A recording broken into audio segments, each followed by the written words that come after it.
Hello guys, kumusta? No, share ko lang tong gun case na nakita ko online, particularly sa eBay. Wala siyang brand, no?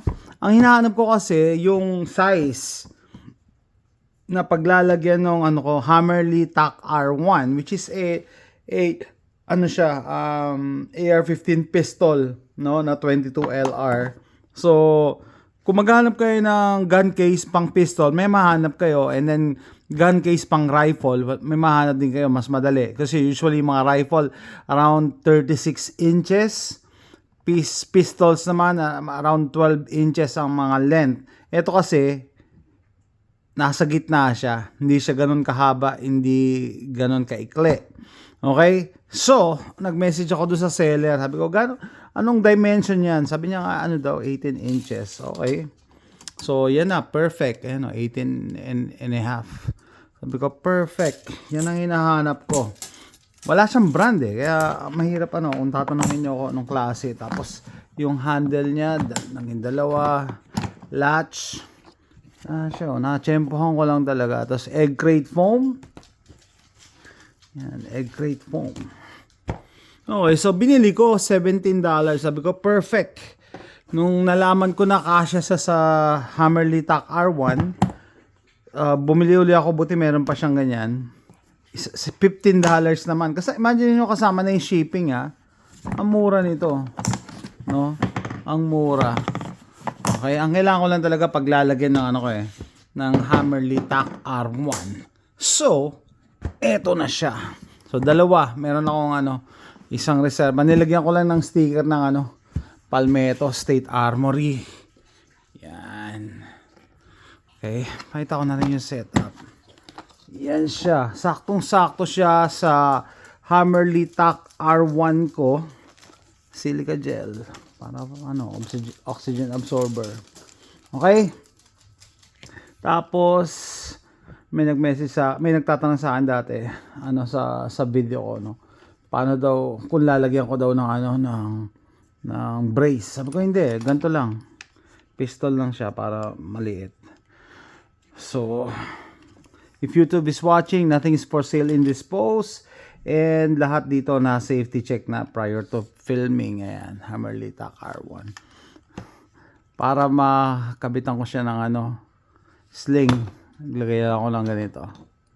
Which is perfect. Ito to HK type of sling, clip to Yan. Okay, perfect. Tapos bumili na ako ng True Glow na red dot. Hindi ko pa to nasa sight in, pero nako-witness ko siya sa irons ko. Nako-witness ko na siya. Na sale to sa Palmetto, tong True Glow. Kaya ako binili kasi yung battery nito AAA. Madali lang siyang mahanap kung sakaling kailanganin ko ng baterya. Ayun. Pakita ko lang. Mapipick up ba kasi merong ilaw. Patayin ko nga muna yung ilaw. Sandali lang.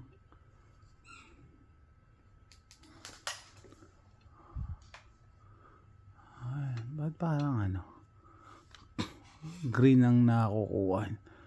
Yung reflection Yun. Nakaka-witness na to Yan siya.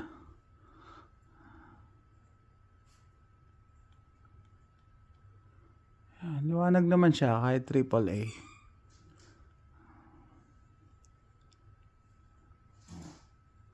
Patayin natin. Yun. So, pag may red dot kayo, bago nyo i-store, bago nyo itago, make sure na patay. Otherwise, pag emergency, kailangan mo patay pala yung red dot. Unless, yung mga expensive red dots na may shake awake, na technology, kusang namamatay yun. So, ito siya. Yan lang natin. So, tawag dito hindi lahat ng gun case created equal. Lalong-lalo yung ganitong size. Mahirap maghanap ng ganitong size. And especially for the price. Naghanap ka na ng particular na size, mura pa. No? So, ang layout ko, ganyan lang siya. Yan. Ito yung spare na tool. Tapos, sling. Hindi ko siya lalagyan ng halos lahat ng mga AR pistol ko kasi naka-brace na eh. Sabi ko, sige, try natin na hindi ko na kailangan ng hindi natin lagyan ng brace. Yan lang siya. Okay.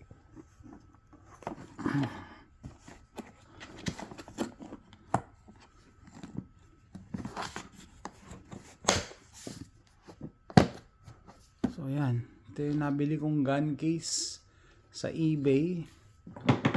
So meron pa isa, dalawa. No. Perfect yung size eh. Mahirap maghanap ng ganitong size. Masyadong malaki to pagka pagka yung mga regular size na pistols. Pero since AR pistol, alanganin. So ito yung in the middle na size. Okay, sinishare ko lang sa inyo. May ribbed para mas matibay-tibay. Nagtataka lang talaga ako, walang brand eh. Unbranded to. So siguro, generic na hindi pa siya kaya nabebenta niya ng mura kasi hindi pa nasasalpakan ng brand. No? Rib naman eh. May isa pa nga ako idea eh. Lagyan ko to ng